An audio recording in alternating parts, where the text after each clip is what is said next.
Hello বন্ধুরা, সামনে যেহেতু জন্মাষ্টমী তাই গোপাল সোনাদের জন্য অনলাইন থেকে কিছু ড্রেস অর্ডার করেছিলাম। তাই ভাবলাম সেগুলো তোমাদের সাথে শেয়ার করি। প্রথমেই তোমাদের যে ড্রেসটা দেখাবো সেটা হচ্ছে 10 নম্বর গোপাল সোনার জন্য। তো এরকম আমি আরও দুটো ড্রেস নিয়ে নিয়েছিলাম, একটা 8 নম্বর গোপাল সোনার জন্য আর একটা পুচকি 1 নম্বর গোপাল সোনার জন্য। আর ড্রেসগুলো জানি না ফোনে কতটা ভালো লাগছে, কিন্তু সামনে থেকে অনেকটাই বড়, অনেকটাই সুন্দর। তিনটে ড্রেসের জন্য নিয়ে নিয়েছিলাম তিনটে মুকুট ম্যাচিং করে। তো কেমন লাগছে তোমরা কিন্তু অবশ্যই কমেন্ট করে জানাবে। আমি আরও একটি ড্রেস পারচেস করেছিলাম অনলাইন থেকে গোপাল সোনার জন্য। এটা ছিল 8 নম্বর লাড্ডু গোপালের জন্য।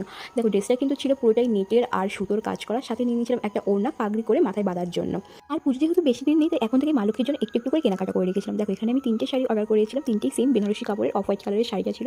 আর শাড়িগুলো কিন্তু ছিল ভীষণই সুন্দর, সামনে থেকে আরও বেশি ভালো লাগছিল। এই ভগবানের জন্য প্রত্যেকটা ড্রেস শাড়ি আমি কিন্তু অর্ডার করেছি গরু সোনার পরিবার থেকে। তোমরা আশা করছি সবাই জানো গরু সোনার পরিবারে দিদির কাছ থেকে আমি অর্ডারগুলো করেছি। এখানে নিয়ে নিয়েছিলাম আরও একটি সুন্দর ব্রাশু কাপড়ের পিঙ্ক কালারের শাড়ি। তো শাড়িটি ভীষণই সুন্দর ছিল, তোমাদের কেমন লাগলো অবশ্যই কিন্তু কমেন্ট করে জানাবে। আর তোমরাও যদি ভগবানের জন্য এরকম সুন্দর সুন্দর ড্রেস অর্ডার করতে চাও তাহলে আমার সাথে যোগাযোগ করতে পারো। এই ভিডিওটা এই পর্যন্ত দেখা।